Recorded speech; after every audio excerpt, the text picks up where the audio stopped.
Okay, in this third and final part of Chapter 11, we are going to be talking about meiosis. And so, meiosis is a special type of cell division that is used to produce reproductive cells, sperm and eggs. Right? So, we've already talked about mitosis, which is used for asexual reproduction, right? Basically, just cloning of cells. You're making cells that are genetically identical to each other in mitosis.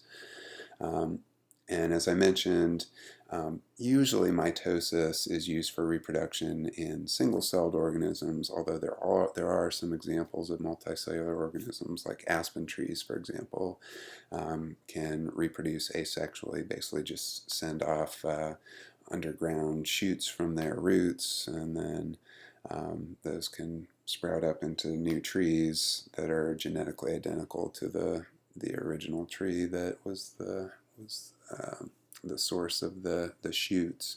So you can have these huge groves of aspen trees where each tree is basically just a clone of each other. Um, but usually multicellular organisms carry out sexual reproduction. And biologically speaking, right, the big advantage of sexual reproduction is genetic diversity, and we'll get into that. Um, but in order to have sexual reproduction, you need those specialized cells called the gametes, sperm and eggs, where each parent is going to contribute one gamete and typically contribute one half of the genome, right, to the next generation. And so because you're getting your genetic information from two parents, that's increasing that genetic diversity.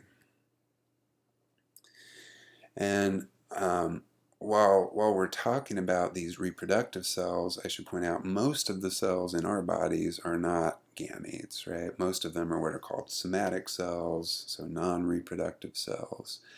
And of course, in each one of our somatic cells, we have 46 chromosomes, right? We've got 23 pairs of chromosomes, you can see in this image.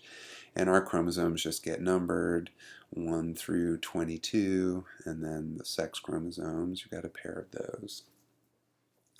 And so before we talk about meiosis, I have to introduce this idea of homologous chromosomes or homologous pairs. And you can see in this cartoon um, uh, all the chromosomes are paired up, right? You have two copies of chromosome 1, two copies of chromosome 2, etc. So these two copies of chromosome 1 would be considered a homologous pair. We'd say these two copies are homologous to each other. So what does that mean? Well, homologous chromosomes are similar, but they're not identical to each other.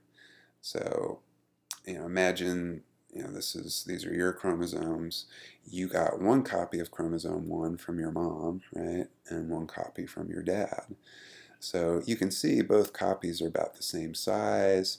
They're generally speaking, they're going to have the same genetic information. So, imagine there's a gene for eye color here on chromosome 1, and I'm just making that up. So it's probably not true.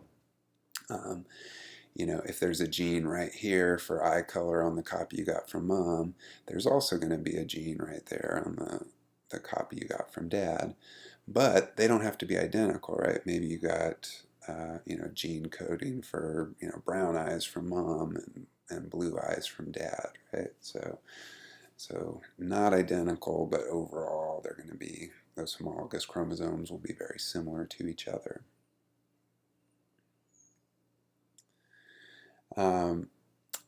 Now, another thing I need to point out are these terms haploid versus diploid. So the sperm and eggs, those reproductive cells, should only contain one set of all the chromosomes, right? For that process to work, let me just go back here, right? You had to get an egg from mom that had one copy of chromosome 1 and one copy of chromosome 2 and so on. And then you had to get a sperm from dad that also had one copy of chromosome 1 and one copy of chromosome 2, or else this whole process wouldn't work. So those reproductive cells that just have one copy of every chromosome, unlike all the other cells in your body, those somatic cells that all have two copies, those are called haploid cells. So haploid cells have half the number of chromosomes. And it's upon fertilization, right, the union of the sperm and the egg. Now we create what's called the fertilized egg, or the zygote, and that zygote now is going to be diploid, di meaning two, right? We've got two copies of chromosomes together.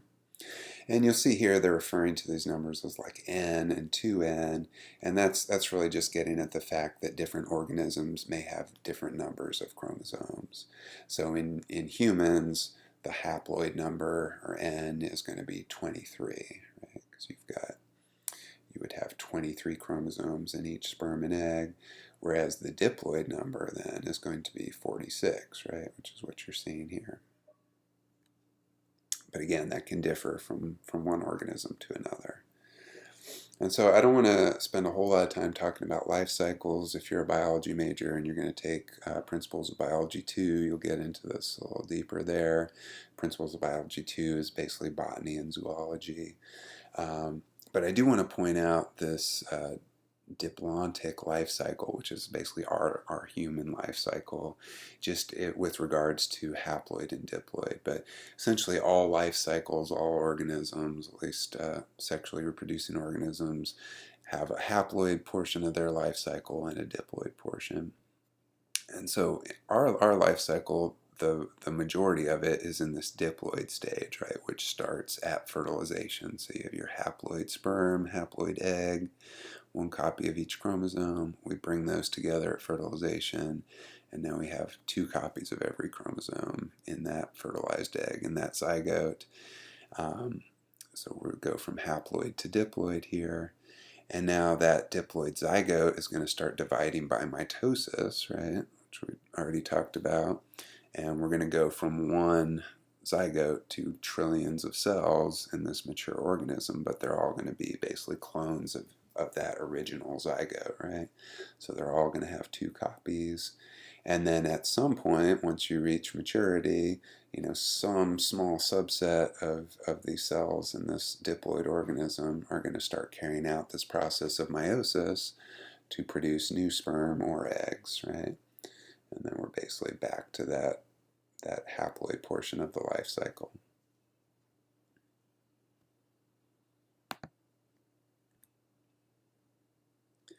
Now, as I already mentioned, right, the big advantage of this kind of life cycle is diversity. Sexual reproduction gives more genetic diversity. So you're basically just, getting half of your chromosomes from mom and half from dad. And because of some other things that are going on during meiosis, as you'll see, you're basically never going to end up with two individuals that have exactly the same genetic makeup, with the exception of identical twins. And identical twins are formed because very early here after fertilization, that embryo splits in two. And because you're basically taking one embryo, one cluster of cells, and splitting it in half, each half is going to be genetically identical to the other. But that is the rare exception, right? The union of sperm and eggs are never going to give you the same set of DNA from a separate fertilization event. Now that image we've been looking at of the chromosomes all paired up and color-coded is actually what's called a karyotype, special name for that. So these can be very useful just for teaching purposes, but karyotypes actually get produced in the medical setting to try to look at abnormal numbers of chromosomes or chromosomal translocations or missing pieces of chromosomes, things like that. But basically the way they're made is you would take a cell that's getting ready to go through a division, a mitosis, or meiosis even, and you basically lyse open the nucleus, letting those condensed chromosomes out, take a picture of it, and then essentially using computer software, Photoshop, you can colorize them and pair them up based on their sizes. So you end up with something like this. We'll see an example later in this chapter of how a karyotype can be very useful in diagnosing something like Down syndrome. Okay, so let's get into meiosis here. And the good news is, if you're comfortable with mitosis, there's going to be a lot of similarity in meiosis as well. Some of these substages are going to come back. The main difference is meiosis actually consists of 2 divisions instead of just the one that we talked about in mitosis.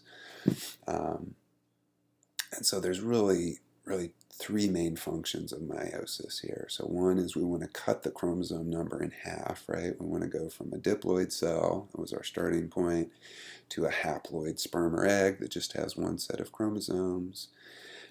We want to make sure that those haploid cells have a full set, right? 1 copy of every chromosome. And then sort of the side effect of meiosis, as I already mentioned, is generating diversity, genetic diversity. And so just like we talked about with mitosis, before meiosis, we have to copy all the DNA. So, we go through that S phase during interphase, just like we talked about with mitosis, where we go from our single unreplicated chromosomes to our double replicated chromosomes made of 2 sister chromatids. Right, so this is what our chromosomes would look like going into meiosis. And then, because there's 2 divisions now, we are going to talk about meiosis 1, the first division, or meiosis 2, the second, and that means the subphases can be distinguished, like prophase 1 would be prophase in the first division, prophase 2 in the second, so on. So let me walk you through prophase 1 here. And most of the differences that we're going to see between mitosis and meiosis are going to be happening here in prophase 1. This is where there's some unique things happening in meiosis that don't happen in mitosis. So some of the same stuff happens in that, we condense the DNA, right? We go from our spaghetti to our raviolis, package it up. We are going to start creating the spindle, right? The centrosomes move to opposite sides of the cell, grow those microtubules. But what's unique in meiosis is you're going to see the homologous chromosomes are going to pair up with each other. They're actually going to find each other. So the 2 copies of chromosome 1 will pair up, 2 copies of chromosome 2, and so on. Whereas in mitosis, they just ignored each other. They didn't pay any attention to each other. But we can see them pairing up here. And in fact, they're going to pair up so closely that they're actually going to exchange some DNA with each other. We get these what are called crossing over events. So it looks something like this. So here's our homologous pair. And you can see in this case, we're going to get 2 of these crossing over events where 2 of the chromatids are actually going to exchange DNA with each other. And the points where these crossovers happen are called chiasmata or synapses. And the end result of that is going to look something like this. So here's our homologous pair, right? We pair them up, and we're just going to have 1 crossover event here, just for the sake of simplicity. But once we separate those 2, now you can see, right, part of this sister chromatid is moved over here, and the part that was here is moved there. So we've done kind of this even trade in terms of DNA.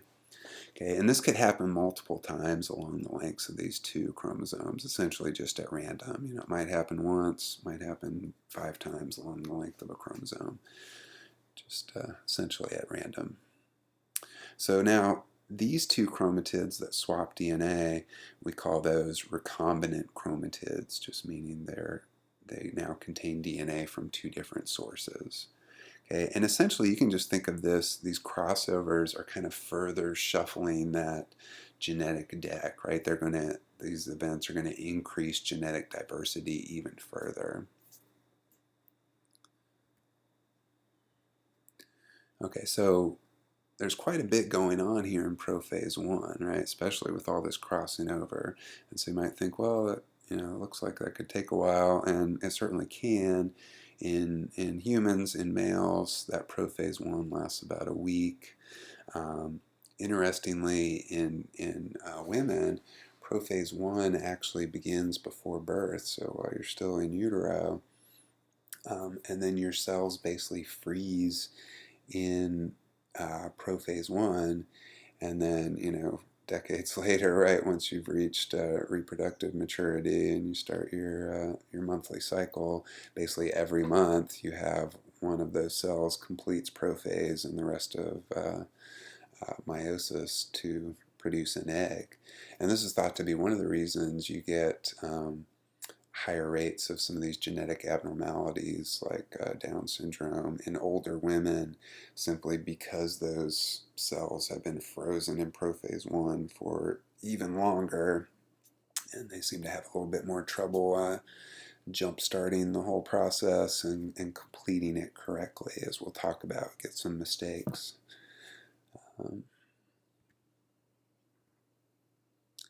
Okay, so prophase one, we have the homologous chromosomes pair up. We get those crossing over events, right? Shuffling the DNA a little bit. Metaphase one, everything is going to be lined up in the middle of the cell, right? The spindle has pushed the chromosomes to the middle. I forgot to mention in prophase one, we did some of those other standard things, like we broke down the nucleus, right? The nuclear envelope went away. You can see it's gone here. But what's unique about metaphase one compared to metaphase and mitosis is you can see the chromosomes are still in their homologous pairs, right? Whereas in mitosis, as I already said, the homologous chromosomes don't pay any attention to each other. They just line up single file during metaphase and mitosis, whereas here they're in pairs. Okay. And so now in anaphase one, anaphase is always where things begin to separate. We are just separating the homologous chromosomes from each other. You can see each chromosome is still made of two chromatids, but the homologous pairs get pulled to opposite ends by the spindle, and then in telophase, now that's where we're going to actually decondense the DNA and regrow the nuclear envelope. Spindle goes away, and then we would have our first cytokinesis. Okay. And so it's worth pointing out that at this point, at the end of meiosis one, as soon as we split these cells, we've actually already gone from a diploid cell to a haploid cell. So you'll notice we had 6 chromosomes in this original cell here, right? And at the end, once we split this in half, we're going to have 3 chromosomes over here and 3 over here. So we've already cut the chromosome number in half, and so you might think, great, we're done, right? But remember, each one of these chromosomes still consists of 2 copies, right? So that's really why we need to have a second division, is so we can go back and separate these 2 copies from each other. Okay, and that's essentially what's going to happen in meiosis 2. And so meiosis 2 is basically going to look exactly like mitosis, except for the fact that we would have half the number of chromosomes that you would expect in a cell going through mitosis. Okay, so prophase 2 now, we're going to condense the DNA again. Condense the DNA, right? We'll regrow the spindle, get rid of the nucleus, all that stuff, that same stuff that would happen in prophase of mitosis. We're not going to pair up the homologous chromosomes in prophase 2 because we don't have homologous chromosomes anymore, right? We separated the homologs into 2 different cells now. Metaphase, we just line the chromosomes up single file, just like we did in mitosis, except there's only 3 in each cell instead of 6. In anaphase 2, now we're going to separate those sister chromatids from each other, right? Same stuff we talked about in mitosis. The separase protein gets activated and chews up the cohesin, allowing those sister chromatids to separate. Telophase, right? We've pulled the sister chromatids to opposite sides of the cell, get rid of the spindle, regrow the nucleus, decondense the DNA, and carry out a cytokinesis. Okay. And so now at the end of meiosis, at the end of these two divisions, we've got 4 cells instead of just the 2 that we get in mitosis. Each one of the 4 has half the number of chromosomes, so 3 instead of 6. And each one of these cells is genetically unique, right? You can see we've got slightly different DNA in each one of these. And so then these will mature into either sperm or eggs. In human males, each one of these would develop into a sperm cell.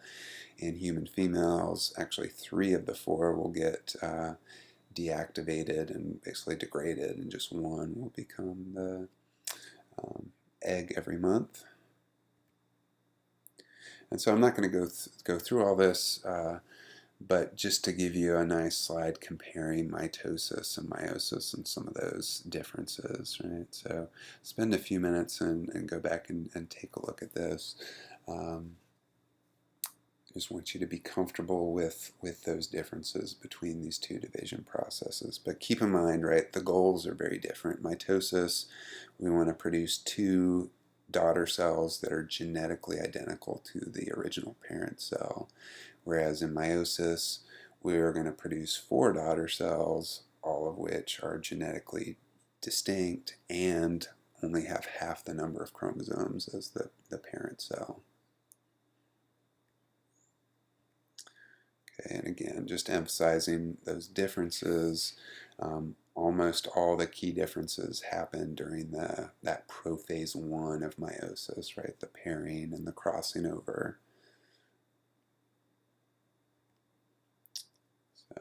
Okay, so again, right, one of those key jobs of meiosis is to increase genetic diversity. And we already saw one way that happens is through those crossovers, right? Shuffling that genetic deck, that increases diversity. The other way meiosis does this is a little bit more subtle, but equally important, is what's called independent assortment during anaphase. And so what this is referring to is when the homologous pairs line up in meiosis 1 during metaphase, right, when they're lined up in the middle of the cell, for each pair they could line up in one of 2 orientations, right? So imagine you've got a simple cell here that just had 4 chromosomes, right? 2 homologous pairs. So they could just as easily line up in the orientation you see on the left as they could on the right. And you might think, okay, big deal, they can line up in those 2 different ways. Well, if you follow this through the rest of meiosis to completion here through the 2 divisions, depending on how they lined up, right, you're going to get different combinations of chromosomes in your daughter cells in those sperm or eggs. And imagine in our cells, right, we don't just have 2 homologous pairs, we've got 23 homologous pairs all lined up, right? Each pair could orient in these 2 different ways, so you get tons and tons of different combinations, resultant combinations depending on how they happen to line up. And how they line up is just essentially random every time. Okay, so you pair this with the crossing over, and you are never ever going to produce 2 sperm or 2 eggs that are exactly the same. They're always going to be somewhat different. Okay, so again, lots of diversity, and biologically diversity is crucial for long-term survival of a species. All right, so while we're talking meiosis, I wanted to talk about some common mistakes that can happen during the meiotic process. Primarily I want to focus on what's called non-disjunction. So non-disjunction would be when the chromosomes do not segregate properly. And this could happen during meiosis 1 or meiosis 2. basically you would have either like both homologous pairs go to one chromosome, one cell in meiosis 1, or maybe in meiosis 2 the sister chromatids didn't separate properly. But what will happen is you'll end up with some cells that'll have too many copies of a chromosome, right? So this is an egg that should just have one copy of this chromosome, but it's got two. And over here you've got eggs that now didn't get any copies. And so if those eggs are fertilized, you could end up with what would be called a monosomy. So you just got one copy of that chromosome instead of the two you should have, right? Because in this case the sperm brought one copy in, but the egg didn't have a partner for it. So that would be bad. Or a trisomy, where the sperm brought one copy of that chromosome in, but now the egg had two instead of the one it should have. So you end up with three. Either one of these scenarios would be considered to be an aneuploidy. An aneuploidy is where you have a abnormal number of one particular chromosome or another. And so in humans, aneuploidies are generally not tolerated very well at all. But it turns out we can tolerate aneuploidy of some of the smallest chromosomes. So typically chromosome 21, or 22, or even the sex chromosomes, even though those were larger, we can actually handle unusual numbers of sex chromosomes pretty well. But if you're familiar with an aneuploidy, it's probably what's called trisomy 21, right? So 3 copies of chromosome 21, because that particular chromosome did not segregate properly during meiosis, and that results in Down syndrome. Right, so you can see here's a karyotype, one of those images of all the chromosomes that we've been looking at in this chapter, and you can see the 3 copies of chromosome 21 here. So, this problem, non-disjunction, is something that affected my life in a big way, because I have a sister, Melanie, who has Down syndrome. This is an old picture. It's my son Aiden, who's like a sophomore in college now.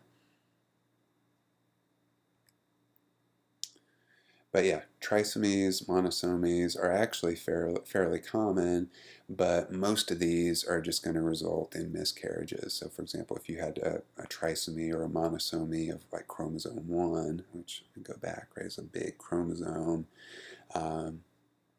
there's just so much genetic information on chromosome 1 that that embryo is just not going to develop properly, and you would end up with a miscarriage, and might not even know that a pregnancy had taken place, depending on the particular circumstance.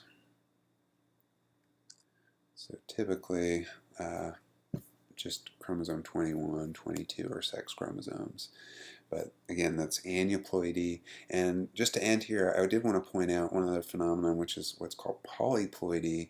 And so polyploidy is, instead of having just an extra copy of one chromosome or a missing copy of one chromosome, this would be like extra sets of chromosomes. So instead of having 2 copies of every chromosome, you've got 3 copies or 4 copies. And so this is very unusual in animals. There are a few animals that are triploid, but usually this is something you see in plants. So plants can tolerate abnormal numbers of sets of chromosomes a lot better than animals can. And in fact, a lot of the crop plants that you're probably familiar with actually have very high ploidy numbers. Can have like 10 copies of every chromosome, just because of all the intensive breeding and crossbreeding between different strains that's happened over many, many years. But just be aware of that phenomenon. So, all right, thanks for hanging with me through chapter 11, and I will talk to you in chapter 12.